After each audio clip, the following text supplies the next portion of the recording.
베드로전서 2장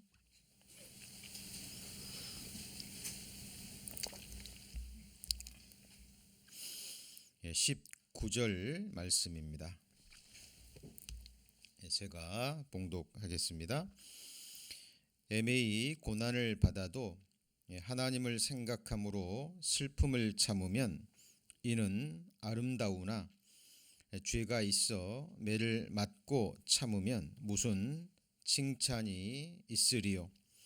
오직 선을 행함으로 고난을 받고 참으면 이는 하나님 앞에 아름다우니라. 이를 위하여 너희가 부르심을 입었으니 그리스도도 너희를 위하여 고난을 받으사 너희에게 본을 끼쳐 그 자취를 따라오게 하려 하셨느니라.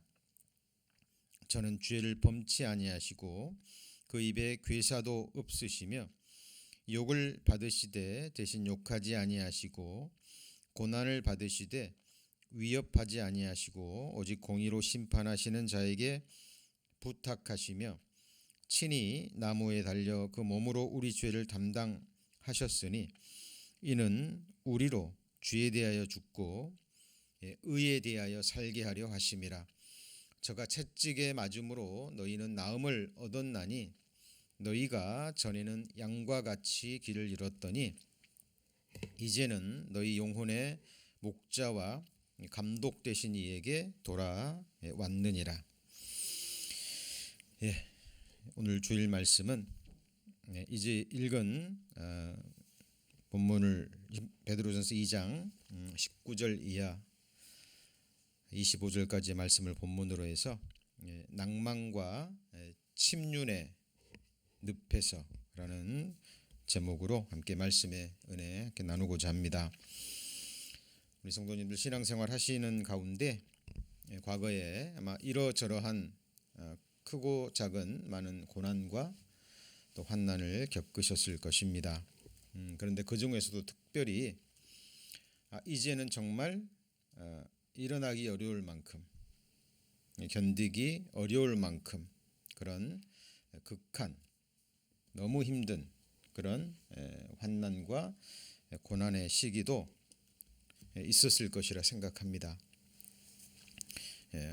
하나님의 말씀으로 거듭난 그리스도인이라 할지라도 하나님의 자녀라 할지라도 이 세상을 살아가는 동안에 그런 환난과 고난을 겪게 됨을 성경은 우리에게 밝히 말씀하고 있습니다. 그 아프리카에 가면 주로 늪이라는 게 있잖아요. 늪. 옛날에 그 어린 시절 저희 아버지와 함께 타잔 영화를 즐겨봤던 기억이 나는데요. 그 아프리카에는 늪이 있죠. 그래서 한번 빠지면 어떻게 됩니까? 빠져나오기 위해서 몸부림치면 칠수록 더 빠져들죠. 그렇죠? 누군가가 밧줄을 던져서 건져 주어야만 그곳에서 나올 수 있습니다. 마치 그것처럼 우리 신앙생활 하는 동안에도 그런 늪과 같은 어려운 시기를 겪을 수 있음을 성경은 말씀하고 있습니다. 우리가 몸된 교회를 통해서 계속되는 말씀을 공급받으면서 우리는 하나님의 은혜를 체험합니다. 그리고 말씀이 주는 기쁨, 말씀이 주는 소망, 그리고 말씀이 주는 격동과 감격과 기쁨도 실제하는 것이잖아요. 그런데 우리는 경험으로 알 수 있습니다. 그 경험이 무엇이냐면 그런 기쁨과 감동과 그런 소망의 삶이 계속 지속되지는 않는다라는 사실입니다. 그렇죠? 그리고 특별히 예기치 못한 이러저러한 사건들로 인해서 우리 마음에 큰 상처를 받고 또 넘어지기도 하고 그리고 때로는 정말 우리를 힘들게 하는 우리 안에 죄성이라는 것이 있잖아요. 죄 가운데 넘어짐으로 말미암아서 그리스도인으로서 치명적인 그런 인격적인 상처를 입을 때도 있습니다. 그리고 어떤 경제적인 어려움도 있을 수 있고요. 또 갑작스럽게 다가온 질병으로 인해서 청길 낭떠러지와 같은 그곳으로 떨어지는 끔찍한 체험을 하는 때도 있습니다. 그런데 우리가 기억해야 될 것은 성경에 기록된 모든 믿음의 선진들의 삶을 살펴보면 그와 같은 어려움의 시기를 겪지 않은 사람들이 없다라는 분명한 사실입니다. 우리 믿음의 조상이라고 불리우는 아브라함을 비롯해서 아브라함, 이삭, 야곱 생애를 한번 묵상해 보십시오. 욥의 생애를 묵상해 보시고 다윗의 생애를 묵상해 보시고 기타 성경에 기록된 하나님 앞에 옳다 인정함을 받는 하나님의 사람들을 자세히 살펴보면 동일한 아픔을 다 겪었다라는 사실입니다. 자, 그리고 우리의 어떤 교회사를 통해서도 또 우리 실제적인 신앙생활을 통해서도 그런 경험을 우리는 합니다. 특히 목회자와 선교사들의 삶도 예외는 아니죠. 파송의 노래를 들으면서 공항에서 그 기도를 받고 마음의 격동을 받고 선교지로 파송을 합니다. 그런데 해외에 나간 선교사들, 목회자들이 다 성공하는 건 아니죠. 그렇죠? 예. 오히려 선교지에 가서 신앙을 잃어버리고요. 자기의 삶까지 피폐되는 경우도 흔합니다. 그리고 또 어떤 목회지에서 큰 성공을 이룬 사람이라 할지라도요. 남들이 볼 때는 아무런 문제가 없어요.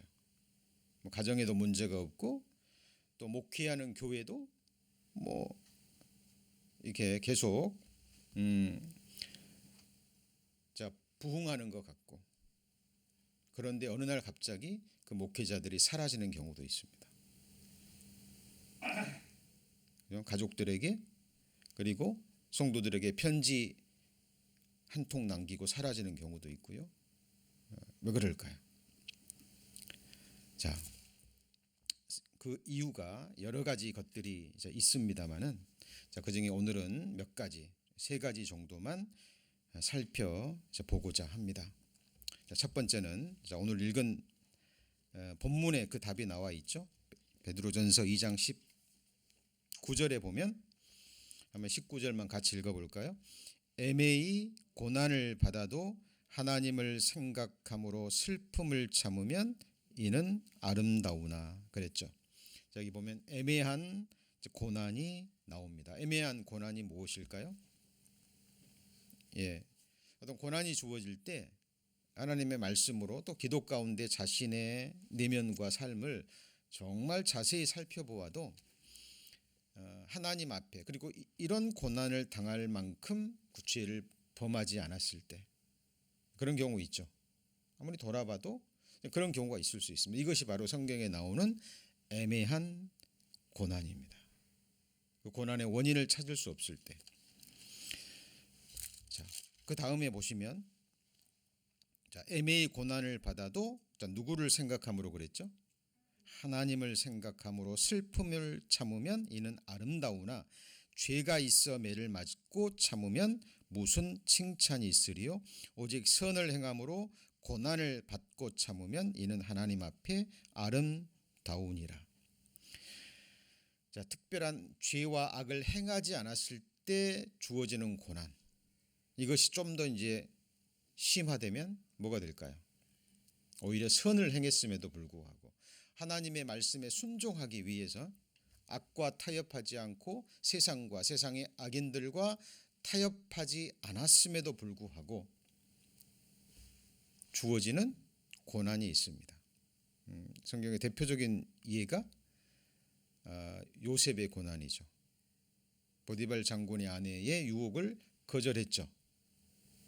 그렇죠? 그랬음에도 불구하고 더 큰 고난이 주어졌잖아요. 그렇죠? 그런 경우는 성경뿐만 아니라 우리 삶을 통해서도 발견할 수 있습니다. 그런데 그것이 하나님의 뜻이고 21절에 보시면 이를 위하여 너희가 뭘 받았다고요? 부르심을 입었으니라고 라고 이야기합니다. 자, 우리 성도님들 과거에 이런 적이 분명히 있으셨을 거예요. 그리고 지금도 있을 수 있고요. 그리고 앞으로도 우리가 주님 나라에 갈 때까지 크고 작은 이런 삶의 고난들을 겪게 되실 것입니다. 자, 그리고 나를 힘들게 하는, 나에게 죄를 범하고 내게 고난을 주는 그 사람의 삶을 살펴보니까 어때요? 또 그들이 잘 되죠. 그렇죠? 의인은 계속해서 하나님의 징계가 있고 간섭이 있고 징책이 있는데, 고난이 있는데, 어려움이 있는데 나를 힘들게 하고 내게 고난을 주는, 하나님을 알지도 않고 또 섬기지도 않고 그런 악한 자들의 삶을 살펴보니까 그들은 또 너무 잘 되는 거예요. 그렇죠? 그럴 때 실제로 마음에 큰 낙심이 옵니다. 자, 이거는 이론이 아니에요. 성경 속에 어떤 믿음의 사람들이 겪는 것을 객관적으로 바라볼 때는 완전히 다릅니다. 근데 그것이 직접 내가 겪을 때, 나를 너무 힘들게 하고 내게 고난을 주는 그 사람이 실제로 이 세상에 잘 되는 거예요. 세상에서 말하는 그런 축복을 받는 겁니다. 형통한 것처럼 보여요. 그럴 때 정말 마음에 큰 낙심이 됩니다.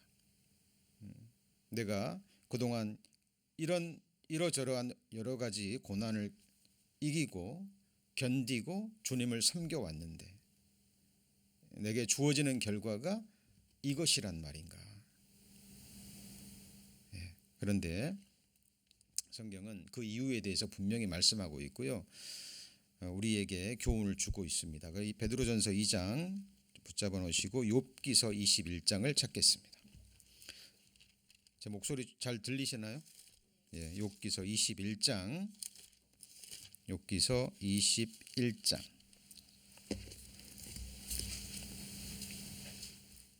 7절입니다. 781페이지입니다.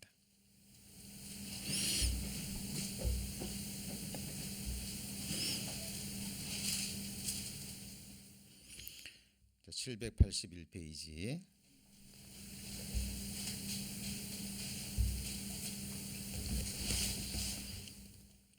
욥기서 21장 7절 보시면, 자, 어찌하여 악인이 살고 수를 누리고 세력이 강하냐.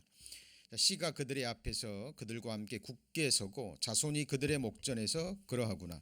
그 집이 평안하여 두려움이 없고 하나님의 매가 그 위에 임하지 아니하며 그 숫소는 영락없이 새끼를 베게 하고 그 암소는 새끼를 낳고 낙태하지 않는구나. 자, 그들은 아이들을 내어 보냄이 양떼 같고 그 자녀들은 춤추는구나. 그들이 소고와 수금으로 노래하고 피리 불어 즐기며 13절은 같이 읽습니다. 그날을 형통하게 지내다가 경각간의 음부에 내려가느니라. 자, 여기 보시면 7절에 어찌하여 악인이 살고 수를 누리고 세력이 강하냐. 자, 욥이 던지는 질문이죠. 자, 그리고 욥은 잘 아시는 것처럼 하나님을 정말 섬겼잖아요. 순전한 마음으로.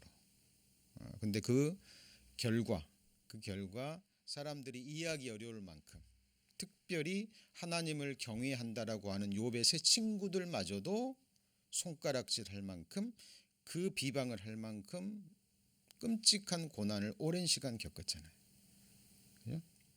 욥이 그 고난 속에서 세상을 살펴보니까 이런 마음이 실제로 주어졌다라는 사실입니다. 자, 성경 다른 것도 한번 살펴볼까요? 시편 73편입니다. 자, 다윗과 동시대에 살았던 아삽의 시편입니다. 시편 73편 1절에 보시면, 자, 하나님이 참으로 이스라엘 중 마음이 청결한 자에게 선을 행하시나 나는 거의 실족할 뻔하였고 내 걸음이 미끄러질 뻔하였으니, 3절은 같이 읽어볼까요? 이는 내가 악인의 형통함을 보고 오만한 자를 질시하였음이로다. 이 아삽이라는 사람이 굉장한 믿음의 사람이었다라고 합니다. 그죠? 다윗의 영성과 겨룰 만큼. 그런데 이런 의인도 고난이 계속되니까 없어지지 않을 것 같은 고난이 계속되고, 그리고 그 고난 가운데 세상을 살펴보니까 악인들이 이렇게 잘 되는 거예요. 그리고 4절에도 보면 저희는 죽는 때도 뭐가 없다고요? 고통이 없습니다. 그 힘이 건강하며 타인과 같은 고난이 없고 타인과 같은 재앙도 없으니 그러므로 교만이 저희 목걸이요 강포가 저희 입는 옷이며, 이렇게 얘기를 합니다. 자, 그리고 이 아삽이 정말 그 신앙을 잃어버릴 정도의 위경의 순간까지 옵니다. 그게 뭐죠? 그게 13절입니다. 13절입니다. 13절 같이 읽습니다. 내가 내 마음을 정의하며 내 손을 씻어 무죄하다 한 것이 실로 헛되도다. 그리고 14절에는 제가 읽습니다. 나는 종일 재앙을 당하며 아침마다 징책을 보았도다. 내가 만일 스스로 이르기를 내가 이렇게 말하리라 하였다면. 그러니까 말은 한 거예요, 안 한 거예요? 말은 하지 않는 거예요. 이 마음이 들기 시작했던 거예요. 어때, 우리 성도님들 이런 경험 하신 적 있습니까? 네. 타주에서 복음을 전할 때요, 이제 가끔씩 그런 분들이 개인 면담을 해옵니다. 예. 그리고 이런 상담을 많이 하셔요. 좀 얘기를 들어보면 좀 기가 막힐 정도로 신앙을 지키기 위해서, 믿음을 지키기 위해서 살아온 과정을 얘기를 하시는데 마음에 와 닿는 그런 이야기들입니다. 야, 정말 대단하다. 그런데 어느 순간 그 마음이 한순간에 톡 떨어지는 거예요. 그런데 그게 특별한 어떤 사건일 수도 있지만 그런 경우는 없고요. 이렇게 대화하다가 형제자매들과 대화하다가 또 뭐 가족들끼리 대화하다가 무심코 던지는 말 한마디에 마음이 툭 떨어지는 거예요. 그런 경험 있습니까? 심지어는 눈빛 하나에, 표정 하나에, 말 한마디에 그동안 쌓아왔던, 본인들이 지켜왔던 그 믿음이 그냥 툭 떨어지는 거예요. 그리고 회복하기 위해서 정말 노력을 하고 기도하고, 그리고 또 말씀을 묵상하고 해도 회복되지 않을 것 같은, 그렇게 그런 위경 속에서 상담을 처해 오시는 그런 분들도 있습니다. 지금 아삽이 그런 상황이에요. 그 마음 속에 그런 마음이 올라온 거죠. 그리고 입술로 내뱉기 직전입니다. 그런데 아삽은 말하지 않았습니다. 왜요? 하나님이 깨닫게 해주셨거든요. 자, 15절에 보시면 내가 만일 스스로 이르기를 내가 이렇게 말하리라 하였다면, 나머지 같이 읽습니다. 주의 아들들의 시대를 대하여 괴유를 행하였으리이다. 여기에 오늘 말씀에 가장 중요한 답이 있습니다. 아삽은 뭘 깨달은 거죠? 육신을 입고 살아가는 7, 80의 이 세상, 이 시대는 누구의 시대가 아니에요? 아들들의 시대가 아닌 겁니다. 하나님은 아들들의 시대를 따로 예비해 두셨어요. 그 시대가 언제입니까? 죽음 건너편에 하나님이 예비해 놓으신 영원한 세상, 영원한 본향입니다. 하나님의 다스리시고 경영하실 터가 있는 진짜 세상이에요. 이것을 성경에서 오는 세상, 그리고요 내세라고 이야기합니다.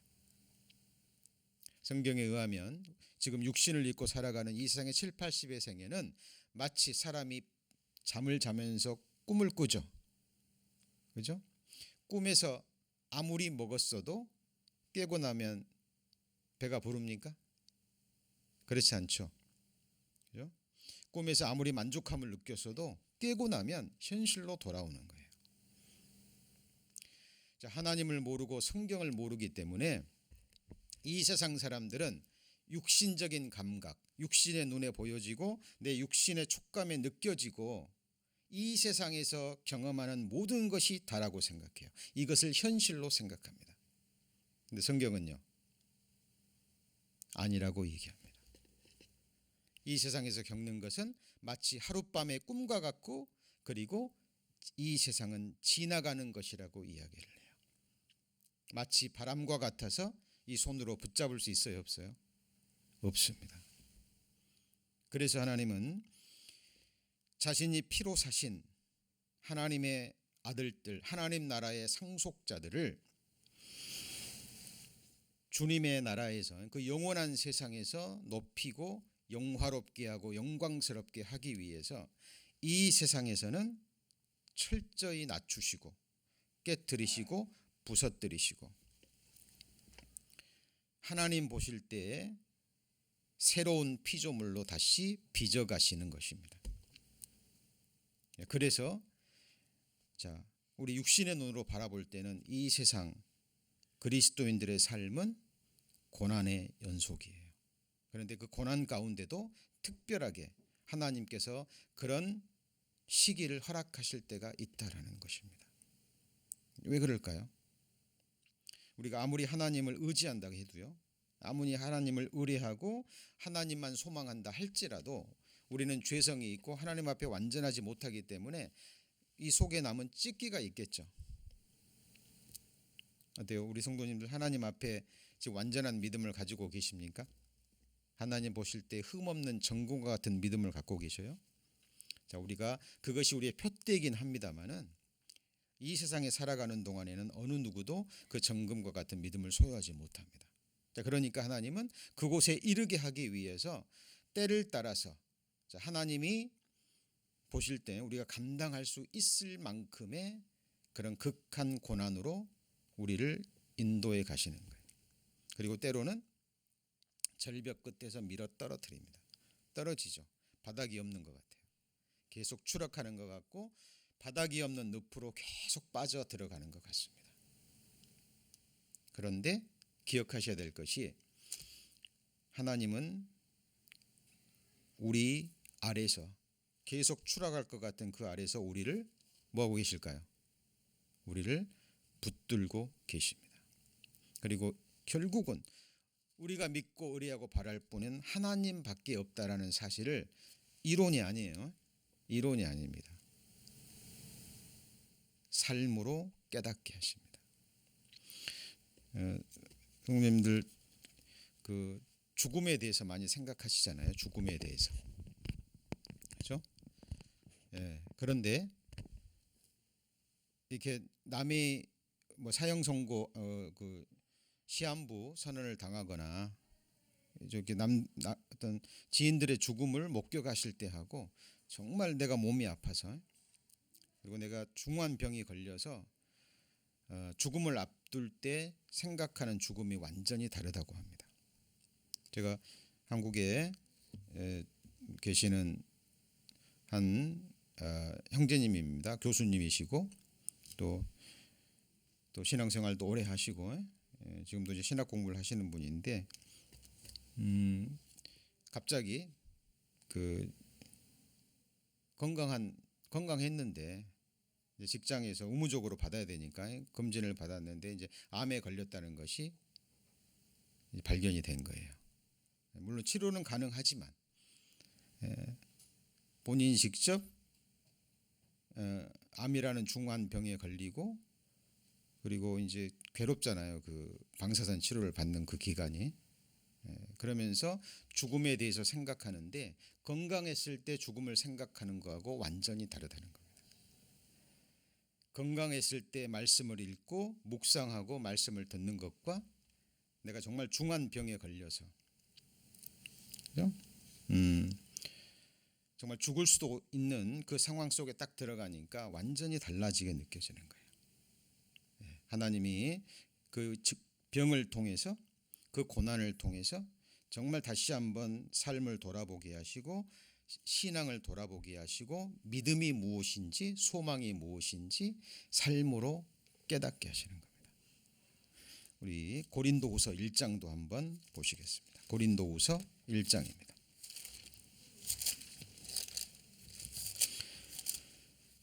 고린도후서 1장 8절입니다. 고린도후서 1장 8절에 보시면 제가 읽습니다. 형제들아 우리가 아시아에서 당한 환난을 너희가 알지 못하기를 원치 아니하노니 힘에 지나도록 심한 고생을 받아 뭐가 끊어졌어요? 살 소망까지 끊어지고 우리 마음에 사형 선고를 받은 줄 알았으니. 지금 이 고백을 누가 하느냐면 사도 바울이 하는 거예요. 예.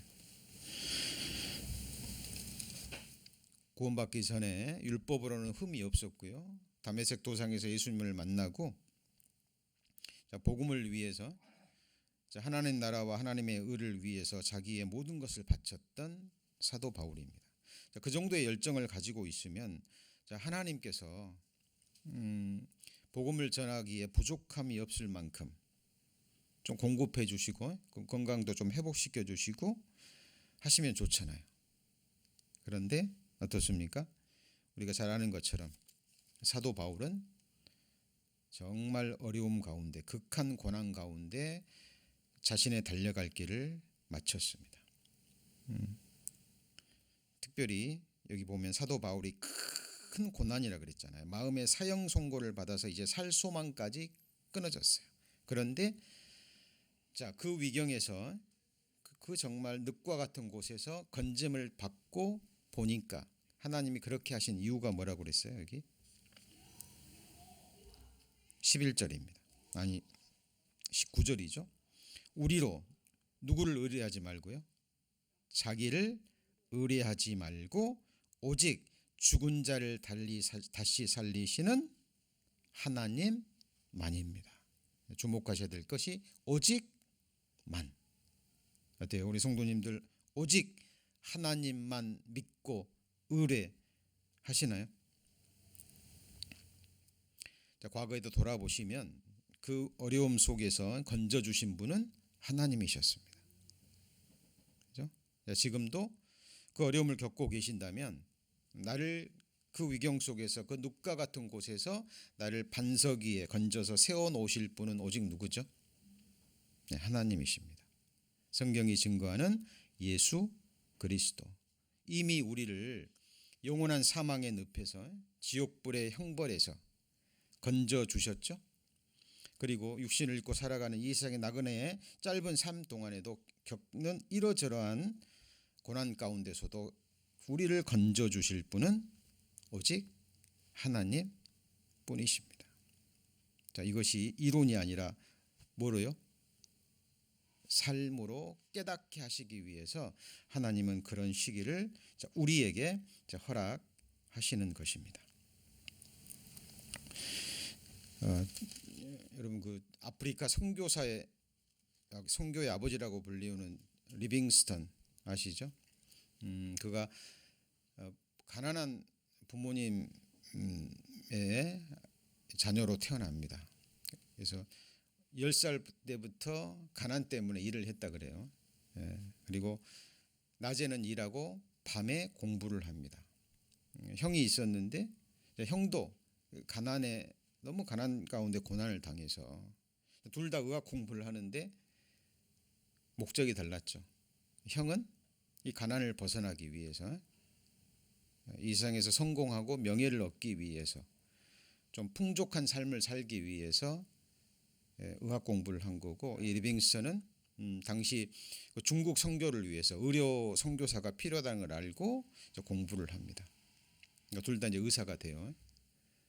그리고 원래 리빙스턴은 이제 중국에서 의료 선교를 하려고 그랬는데 아편 전쟁 때문에 아프리카로 가게 됩니다. 그런데 이제 형이 그 소식을 들은 거예요. 그리고 찾아옵니다. 그리고 리빙스턴을 설득합니다. 네가 힘들게 의학 공부를 해서 이제 의사가 돼서 취업하고 병원을 개업하면 이 세상에 뭐 좋은 일도 하고, 그렇죠? 뭐 병든 사람도 고쳐줄 뿐만 아니라 또 재물도 없고 이제 가난에서 벗어나서 이제 좀 행복하게 살아야 될 것이 아니냐. 그렇게 동생을 설득을 했는데 리빙스턴은 하나님 앞에 소원한 것도 있고 그걸 위해서 공부를 했고 하나님이 자기를 여기까지 인도해 주셨으니까 결국 아프리카로 떠납니다. 떠나서 12년 동안 그 어려운 지역에서 복음을 전합니다. 12년 동안 열심히 언어를 배우고 그 나라 이제 문화를 배우면서 복음을 전했는데 12년 동안 그 고생을 하고 돌아보니까 회심하고 주님께 돌아온 영혼은 딱 한 사람밖에 없었어요. 어땠을 것 같습니까? 자기들이 그 리빙스톤이 지인들에게 보낸 편지를 통해서 그 심정이 드러나는데 마치 그것은 깊은 수렁과 같은 늪과 같은. 그리고 결혼해서 아이들도 태어났는데 정말 병에 걸리고 그 고난을 하고 잠도 제대로 못 자고, 그죠? 얼마나 뭐 지금도 어려운데 그 당시에는 얼마나 환경이 어려웠겠습니까? 그리고 형에 대한 소식을 듣는데 형은 세상에서 성공하고 개업하고 돈도 많이 벌고 풍족하게 생활하고 있고, 정말 어려운 시기를 리빙스턴은 겪습니다. 그리고 내가 하나님께 헌신한 결과가 이것인가? 신앙을 잃을 뻔한 그런 위기가 있었지만 리빙스턴은 또 거기서 정말 믿음이 무엇이고 하나님을 의뢰한다는 것이 무엇인지 삶으로 깨닫습니다. 그리고 거기서 전도가 잘 되지 않는 것이 아프리카에 대한 이해 부족이라고 생각합니다. 그리고 나머지 몇 년 동안 4, 5년 동안 이제 그 아프리카 지리를 연구하죠. 풍토 문화 이런 것을 연구하고 그리고 자신은 이제 전도 사역은 실패했을 수도 있지만 이어지는 선교사들을 위해서 너무 낙후된 것이고 그 많은 영혼들이 있잖아요. 그래서 이어지는 선교사들을 위해서 그 남아프리카 전도 여행기를 기록하죠. 돌아와서 그것이 유명해져서 영국에서 영웅 대접을 받습니다만 생각해 보세요. 리빙스턴이 영국에서 영웅 대접을 받기 위해서 아프리카로 갔을까요? 아니죠. 아닙니다. 대부분 선교사들을 보잖아요. 그러면 그 당시에는 목회가 선교가 다 실패한 것처럼 보여요. 주목도 못 받고, 그죠? 어떤 눈에 보이는 열매도 없고. 그런데 그분들의 헌신적인 삶에 의해서 한두 명의 영혼이 이제 열매를 맺기 시작하고 그 삶이 하나의 미랄이 되는 거예요. 리빙스턴의 그 헌신적인 삶과 그곳의 경험이 이제 아프리카 선교의 불쏘시개가 됩니다. 물론 세상 사람들은 그 리빙스턴의 어떤 그런 연구를 뭐 다른 쪽으로 이용해 가지고 사용한 적도 있습니다만은 결국은 하나님은 그를 사용하셔서 많은 선교사들을 아프리카로 보내는 계기가 되게 합니다. 그렇죠? 그 어려움 가운데서도 결국 하나님의 작정하신 선하신 뜻은 이루어지는 거죠. 그렇죠? 자, 오늘 말씀의 주제가 무엇입니까? 낭만과 침륜의 늪에서. 자, 우리 구원받은 그리스도인이라 할지라도요. 자, 이러저러한 일로 인해서 우리 신앙생활을 하는 가운데 큰 어려움을 겪기도 합니다. 자, 히브리서 11장입니다. 11장 앞에 10장입니다. 10장. 신약성경 364페이지 히브리서 10장입니다. 히브리서 10장 32절입니다. 히브리서 10장 32절. 자, 제가 읽습니다. 전날에 너희가 빚을 받은 후에 고난의 큰 싸움에 참은 것을 생각하라. 33절 같이 읽어볼까요? 혹 비방과 환난으로서 사람에게 구경거리가 되고 혹 이런 형편에 있는 자들로 사귀는 자 되었으니 너희가 갇힌 자를 동정하고 너희 산업을 빼앗기는 것도 기쁘게 당한 것은 더 낫고 영구한 산업이 있는 줄 알미라. 그러므로 너희 담대함을 버리지 말라. 이것이 큰 상을 얻느니라. 너희에게 인내가 필요함은 너희가 하나님의 뜻을 행한 후에 약속을 받기 위함이라. 잠시 잠깐 오면 오실 리가 오시리니 지체하지 아니하리라. 오직 나의 의인은 믿음으로 말미암아 살리라. 또한 뒤로 물러가면 내 마음이 저를 기뻐하지 아니하리라 하셨느니라. 39절 같이 읽습니다. 우리는 뒤로 물러가 침륜에 빠질 자가 아니요 오직 영혼을 구원함에 이르는 믿음을 가진 자니라. 자, 32절에 보면 빛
예.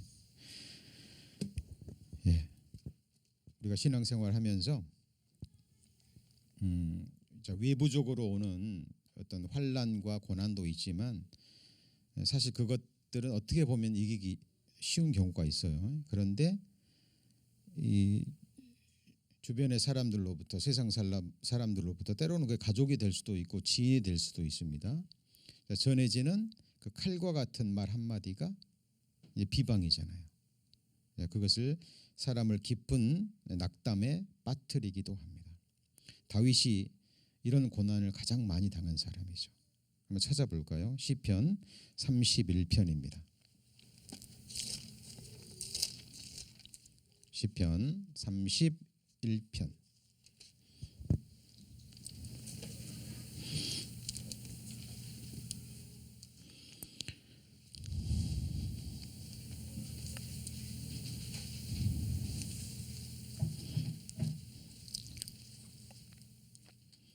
시편 31편. 자, 6절에 보시면 자, 내가 허탄한 거짓을 숭상하는 자를 미워하고 여호와를 의지하나이다 그랬죠. 자, 허탄한 거짓을 숭상하는 자가 누굴까요? 자, 거짓의 아비, 처음부터 거짓말한 자가 누구죠? 사탄입니다. 자, 사탄은 자신의 사람들을 통해서 허탄한 거짓을 가지고 의인들을 넘어뜨립니다. 자, 있지도 않은 일을 꾸미고요. 또 일을 극대화시켜서 과장해서 의인들에게 계속 불화살을 쏩니다. 자, 이것이 사탄이 쓰는 무기 중에 가장 강력한 무기 중에 하나입니다. 11절에 보면 내가 모든 대적으로 말미암아 뭘 당하죠? 욕을 당합니다. 13절에 그 욕의 내용이 뭐냐면 내가 무리에 뭘 듣습니까? 비방을 들어오며 사방에 두려움이 있나이다. 저희가 나를 치려 의논할 때에 내 생명을 빼앗기로 꾀하였나이다.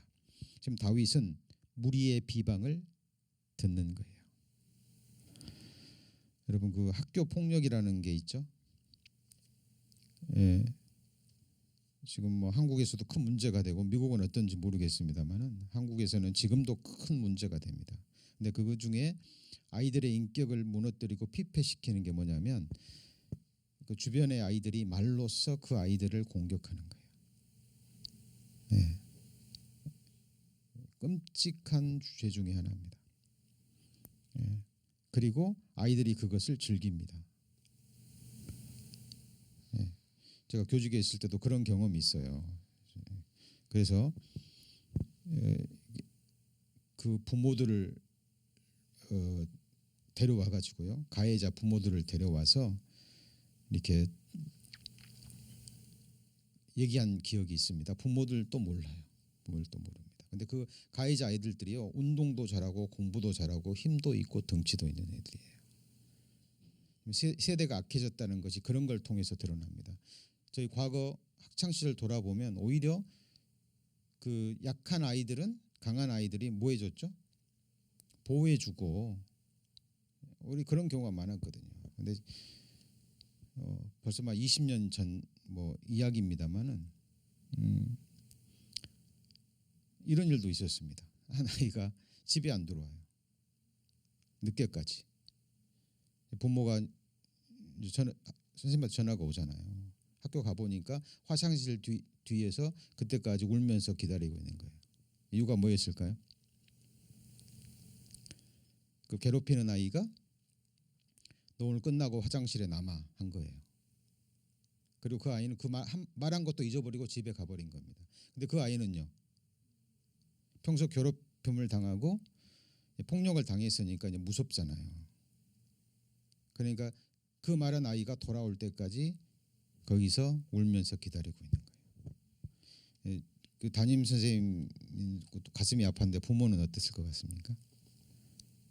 자, 이 말로 하는 이 폭력이요 큰 거예요. 지금 우리가 시편을 읽을 때도 우리가 다윗의 형편이 되어 있지 않기 때문에 그냥 우리가 객관적으로 읽잖아요. 근데 정말 다윗이 돼서 이 상황 속으로 들어가면 다윗은 지금 기가 막힌 수렁 속에 있는 거예요. 기가 막힌. 그죠? 자, 그것도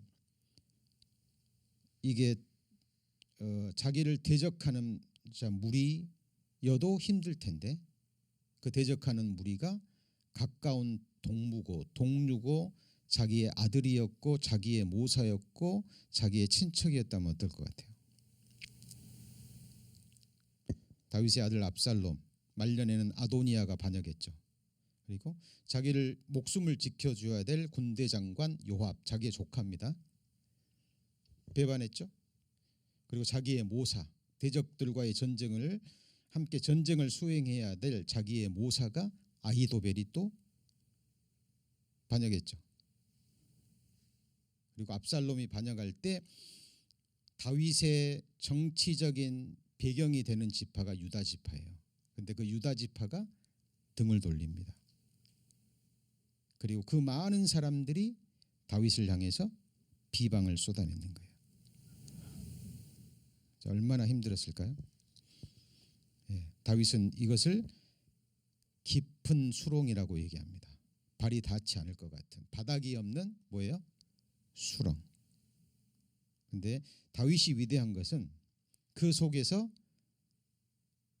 하나님만을 의뢰하고 다시 일어섰다라는 거예요. 그렇죠? 31절에 보시면 13절에 내가 무리의 비방을 들어오며 사방에 두려움이 있나이다. 저희가 나를 치려 의논할 때에 내 생명을 빼앗기로 꾀하였나이다. 14절 같이 읽습니다. 여호와여 그러하여도 나는 주께 의지하고 말하기를 주는 내 하나님이시라 하였나이다. 그리고 자 우리가 좀 전에 읽은 시편 73편에 아삽도 동일한 얘기를 했었죠. 그렇죠? 그리고 바울도 그랬고 성경 속의 모든 믿음의 선진들이 이 세상의 그 고난을 견딜 수 있었던 것, 그 낭망을 견디고 이겨내고 다시 일어서서 주를 향해 나갈 수 있었던 것은 단 한 가지입니다. 여기도 동일하게 얘기합니다. 15절 같이 읽습니다. 내 시대가 주의 손에 있사오니. 우리 성도님들의 시대가 누구 손에 있어요? 네, 주의 손에 있습니다. 지금 우리가 살고 있는 이 세상은 우리 시대가 아니에요. 아닙니다. 우리 지난 시간에 불의한 청지기 이야기 배웠죠. 이 세대의 아들들이 빛의 아들들보다 더 지혜롭다 그랬죠. 이 세대의 아들들은 이 세상에서의 미래를 준비하잖아요. 장래. 맞습니까? 잠시 후에 자기 직분을 잃어버릴 걸 알고, 자, 직분을 잃어버린 다음에 이제 자기 노후, 이제 늙으니까 땅 팔 힘도 없고, 그죠? 구걸하자니 부끄럽고. 근데 나머지 청지기의 직분을 잃은 다음에 내가 죽을 때까지 나머지 생애를 어떻게 견딜까? 그리고 지혜를 짜내서 지혜롭게 행하잖아요. 그리고 예수님이 말씀하십니다. 제자들에게 이 세대의 아들들이 빛의 아들들보다 더 뭐예요? 지혜로운 거예요. 다윗은 시편에서 그렇게 기록하잖아요. 나를 향한 하나님의 생각이 하늘의 별보다 바다의 모래보다 많다고 얘기합니다. 왜 그런 말을 할 수 있을까요? 다윗은 자기 시대를 알았던 거예요. 다윗은 이스라엘의 왕이 돼서 권세를 누리고 이 세상에서 부귀영화를 누리는 그것이 자기의 시대가 아님을 알았어요. 다윗이 어때요? 왕으로서 만족했어요? 그러지 않았습니다. 다윗의 소망은 같이 볼까요? 내가 깰 때에 주의 형상으로 만족하리이다. 이 세상에서 자녀를 낳고 자녀를 잘 키우고, 그죠? 그리고 나서 자기가 죽을 때 자기 재산을 자식에게 물려주고 잘 살았다라고 고백하는 이 세상 사람들로부터 나를 구해달라고 다윗은 기도하고 있어요. 다윗의 소망은 깰 때에 이 세상에서 자신은 죽고 주님 나라에서 다시 부활할 때 주의 형상으로 만족하는 것을 자기의 소망으로 살았습니다. 다윗의 시대는 이 세상이 아니었던 거예요. 그러니까 지금은 자기가 이러저러한 고난을 당하고 이런 핍박과 비방을 당하지만 결국은 하나님이 건져주셔서 반석 위에 세우셔서 자기 시대를, 다윗의 시대를 맞이하게 해주실 것이라는 믿음으로 살았다는 겁니다. 우리 성도님들도 마찬가지입니다. 네, 마찬가지입니다. 우리의 소망은 이 세상에 있는 것이 아닙니다. 자, 우리 성경 한번 찾아보겠습니다. 시편 40편, 다윗의 시편입니다. 다윗의 시편 40편 2절.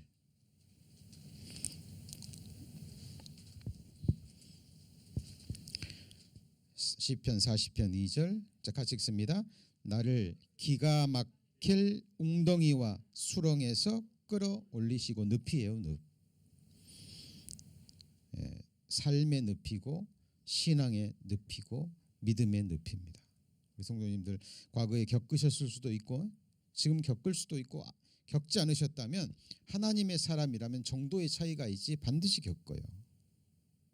우리는 그때 우리의 믿음이 다시 한번 검증이 되고 그리고 정금같이 되는 결정적인 계기입니다. 여러분, 욥에게 그런 엄청난 고난이 없었다면 어때요? 욥기가 기록되지 않았겠죠. 그렇죠? 다윗에게 주어지는 그 기가 막힐 이런 수렁 속에서 삶의 어떤 경험이 없었다면 다윗은 믿음의 승리자로 기록되지 않습니다. 자, 이거는 늘 말씀드리지만 이론이 아니에요. 이론이 아닙니다. 기가 막힐 웅덩이와 수렁에서 끌어올리시고 내 발을 얻다 두셨다고요? 반석 위에 두사 내 걸음을 경곡해 하셨습니다. 시편 69편 2절입니다. 시편 69편 2절입니다.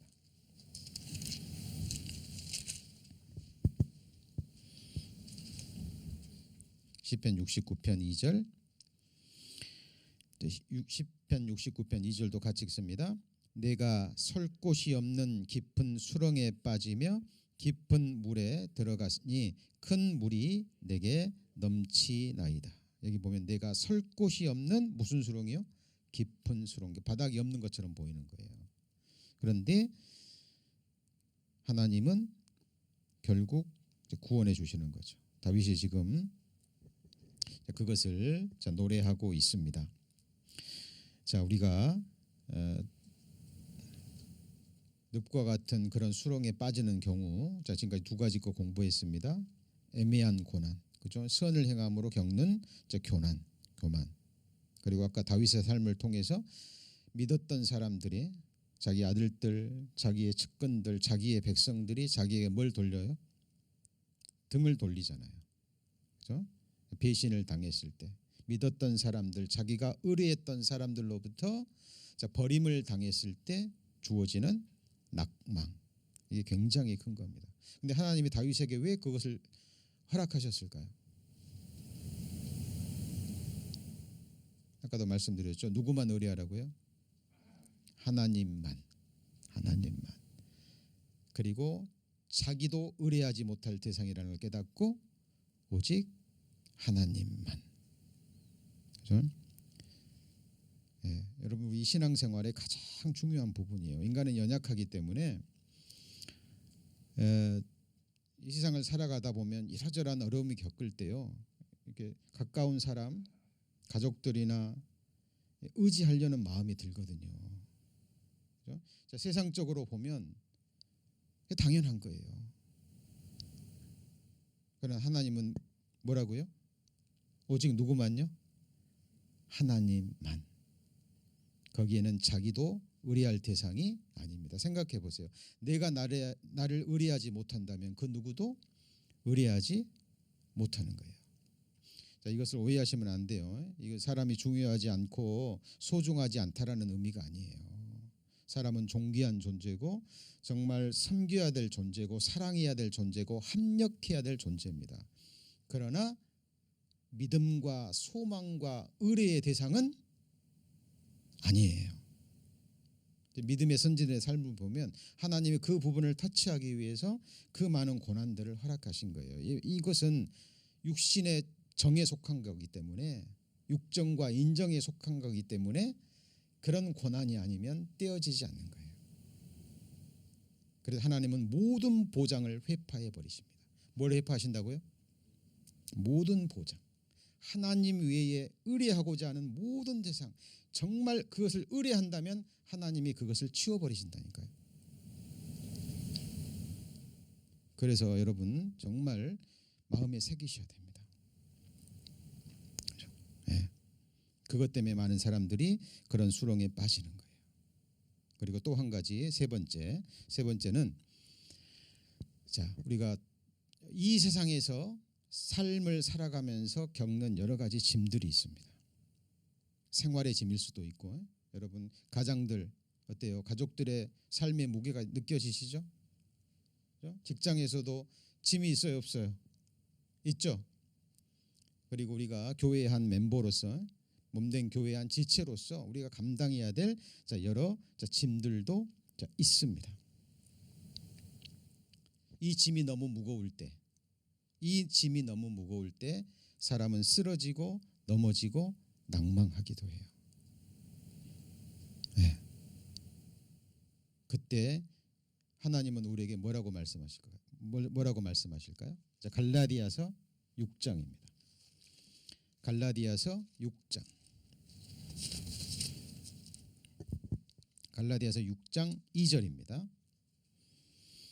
자, 갈라디아서 6장 2절 말씀, 309페이지 갈라디아서 6장 2절 같이 읽습니다.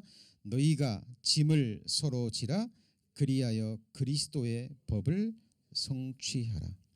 우리 옛말에 백지장도 같이 들면 가볍다는 말이 있잖아요. 그죠? 우리가 무거운 짐을 혼자 들 수 없잖아요. 같이 들 때 가벼워집니다. 마찬가지로 우리가 신앙생활 하면서 또 가정에서도 회사에서도 또 주님의 일을 하면서도 서로의 짐을 서로 지고자 하는 마음으로 함께할 때 우리는 신앙생활을 넉넉히 이겨갈 수 있습니다. 내 짐을 여호와께 맡겨버리라. 하나님 말씀하셨죠. 하나님께서는 의인의 요동함을 허락지 않으십니다. 우리가 하나님을 믿고 의지하고 맡길 때 우리를 붙들어 주십니다. 누가복음 5장에 보면 베드로가 예수님의 말씀을 쫓아 깊은 곳에 가서 그물을 던져서 물고기가 많이 올라오죠. 근데 베드로가 혼자 감당해야 못해요? 못합니다. 그 그물에 걸린 물고기는 말씀의 그물에 걸린 영혼들의 한 그림자일 수 있습니다. 예. 그때 베드로가 동무에게 손짓합니다. 그리고 도와달라고. 우리 성도님들, 자 그럴 수 있어야 됩니다. 우리 교회에서 함께 일을 할 때도 그런 마음으로 서로 돕고 서로 짐을 질 수 있어야 됩니다. 사도행전 6장에 보면 이제 사도들이 초대교회 때 성도들이 많이 늘어나잖아요. 근데 사도들이 말씀을 먼저 전해야 되는데 유대인들을 구제하는 일이 너무 바빴어요. 그래서 헬라파 유대인과 히브리파 유대인이 있어요. 전부 다 유대인인데 헬라파 유대인은 그러니까 헬라어를 하는 유대인들이에요. 히브리파 유대인은요, 본토에서 태어나서 헬라어는 모르고 히브리어만 하면 유대인들 사이에서 갈등이 일어나요. 왜냐하면 사도들이 헬라파 유대인들이 보니까 히브리파 유대인들만 도와주는 것 같거든요. 사도들이 가만히 보니까 자기들이 말씀과 기도하는 것에 전무해야 됩니다. 근데 그것은 하지 못하고 구제하는 일에 온 시간을 뺏겨버립니다. 그러니까 성도들이 말씀을 공급받지 못하는 거예요. 그런 어려움이 있을 때, 갈등이 있을 때 어떻게 해야 되죠? 너희가 짐을 서로 지라. 고난을 나누고 함께하고 합력하라 그랬잖아요. 이제 이런 말씀들이 공급되면서 서로 화목하는 삶을 살아야 되는데 사도들이 계속 구제하는 일만 바쁘다 보니까 일을 못하는 거예요. 짐이 너무 많죠. 그리고 그 짐을 분담합니다. 그때 세워지는 것이 초대교회 처음으로 집사가 세워지죠. 존경받는 집사 7명이 세워집니다. 사도행전 6장입니다. 사도행전 6장. 사도행전 6장 1절에 보시면 195페이지 사도행전 6장. 그때의 제자가 더 많아졌는데 헬라파 유대인들이 자기의 과부들이 그 매일 구제에 빠짐으로 히브리파 사람을 뭐합니까? 원망합니다. 원망하는 건 죄잖아요. 그죠? 특히 교회 성도들이 서로 원망하고 서로 불평하고 이거는 큰 문제예요. 사도들이 돌아보니까 이유가 뭐예요? 2절에 12사도가 모든 제자를 불러 이르되 우리가 하나님의 말씀을 뭐 해놓고요? 제쳐놓고 공궤를 일삼는 것이 마땅치 아니하니. 그러니까 어려운 성도들이 막 돌아보고 돕느라고 뭘 못한 거예요? 말씀 전하는 것과 기도하는 것에 전무하는 걸 못한 거예요. 이것을 깨닫고 사도 바울이 7 집사를 세웁니다. 그리고 구제하는 것을, 성도를 돌보는 것을 누구한테 맡기죠? 집사들한테 맡깁니다. 그 결과가 뭡니까? 7절. 하나님의 말씀이 점점 왕성하여 예루살렘에 있는 제자의 수가 더 심히 많아지고. 출애굽기 18장에 보면 모세가 아침부터 밤늦게까지요 계속 백성들을 재판해요. 옆에 있는 장인 이드로가 보니까 모세가 재판하는 자리에 앉아갖고 새벽부터 밤늦게까지 백성들이 계속 오고, 백성들은 또 뭐 해야 돼요? 그 재판 받으려면 아침부터 줄 서가지고 밤늦게까지 뭐 해야 됩니까? 계속 줄 서야 기다려야 돼요. 그러니까 장인 이드로가 보니까 이게 마땅치 않은 거예요. 장인은 이방인이죠. 하나님이 이방인의 지혜를 사용하십니다. 그리고 이드로가 얘기합니다. 너 이거 마땅치 않다. 너도 네 백성들도 지쳐 쓰러질 것이다. 그러니까 존경받는 사람, 그죠? 백부장, 천부장 세워서, 그러니까 일을 분담하는 거죠. 그렇게 세워서 작은 일로는 그들로 하여금 재판하게 하고, 그들이 감당하기 어려운 일이 있으면 그때 네가 재판하라고. 모세가 그 말을 듣고 그렇게 하죠. 그때 짐을 나누고 그 하나님의 백성의 공동체는 더 아름다운 모습으로 하나님 앞에 나아갈 수 있는 거죠. 그렇죠? 자, 그래서 우리 신앙생활하면서 이 세 가지 것 항상 생각하셔야 됩니다. 우리를 낙담케 하고 낭만케 하는 세 가지. 첫 번째가 뭐라고요? 애매한 고난. 물론 우리가 죄를 범했을 때 주어지는 고난은 마땅히 감당해야죠. 그러죠? 그렇죠? 누군가가 나를 책망하고 비방하는데 정말 내가 순종하지 못함으로 주어지는 것이라면 그건 마땅히 받아야죠. 감수해야죠. 그러나 그리스도인들에게는 그거 외에 죄를 범치 않았음에도 부당한 비방과 그런 칼과 같은, 칼보다 더 날카로운 그런 것을 경험할 때가 너무 많아요. 경험하셨죠? 그때 정말 낙담하시면 안 되고 하나님이 아시면 됐죠. 하나님만을 의뢰하셔야 됩니다. 그리고 두 번째, 다윗이 겪었던 것처럼 사랑하는 가족들, 친지들, 동무들, 심지어는 자기 백성들에게도 배반을 당해서 등을 돌리고 자기를 향해서 칼을 들이댈 때가 있어요. 이런 경우는 우리 보통 사람들 같은 경우는 좀 경험하기 힘들 수도 있지만 또 하나님이 허락하신 사람들도 있어요. 그때 우리는 뭘 생각해야 돼요? 누구만 의뢰해야 돼요? 하나님만. 하나님만 의뢰해야 됩니다. 여러분, 여러분의 미래를, 여러분의 장래를, 여러분의 영원한 운명을 누구한테 의지할 거예요? 이거 항상 생각하셔야 됩니다. 항상 생각하셔야 돼요. 그래서 생각하셔야 되고, 두 번째, 우리가 그 삶을 살아가면서 생활의 짐, 그죠? 특히 가장들 여기 짐에 짓눌릴 수 있습니다. 그리고 교회에서 직분을 가지고 교회를 섬겨야 되실 분들도 그럴 수 있어요. 그럴 때 우리는 오늘 배운 것처럼 서로 뭘 해야 돼요? 짐을 져야 됩니다. 그리고 좀 지쳐 있는 분들에게는 쉴 수 있는 뭘 줘야 될까요? 쉴 수 있는 또 시간도 줄 수 있어야 되고. 다윗의 용사 600명이 블레셋 땅에 갔다가 아말렉의 침공을 받잖아요. 근데 600명입니다. 근데 그 중에서 200명은 피곤해서 쓰러집니다. 자기 자식들이, 부인과 자식들이 잡혀 있는데도요, 그 전쟁에 나가지 못할 만큼 지쳐 있어요. 그때 전쟁에 나갔던 400명이요 전쟁에 승리하고 돌아옵니다. 그리고 탈취물을 얻어요. 그리고 뭐라고 얘기합니까? 비방합니다. 저 사람들 전쟁에 안 나갔잖아요. 우리는 목숨을 걸고 전쟁에 나가서 가족들 데려왔는데 쟤네들은 여기서 쉬고 있었잖아요. 비방합니다. 그게 마땅해요, 안 마땅해요? 네? 성경은 그 사람들을 비류자들이라고 얘기합니다. 용사들 중에서 얘기하는 거예요. 용사들 중에 순간적으로 그럴 수 있어요. 다윗의 용사들도 위대한 믿음의 사람들입니다. 다윗이 어려울 때 함께하고 고난을 함께하고 다윗을 위해 목숨을 바치기로 작정한 사람들이지만 그 어려운 상황에 딱 처해지고 생각해 보세요.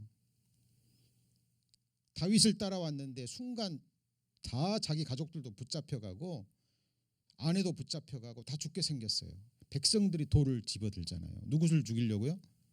다윗을 죽이려고. 다윗은 그곳에서도 일어납니다.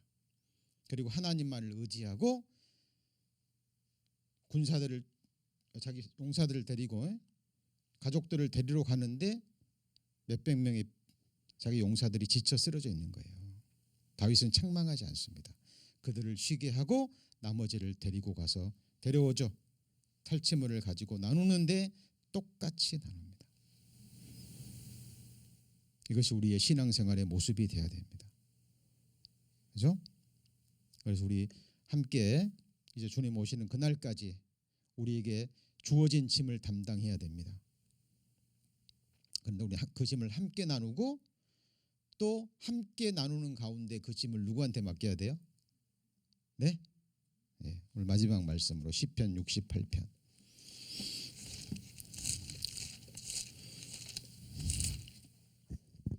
19절입니다.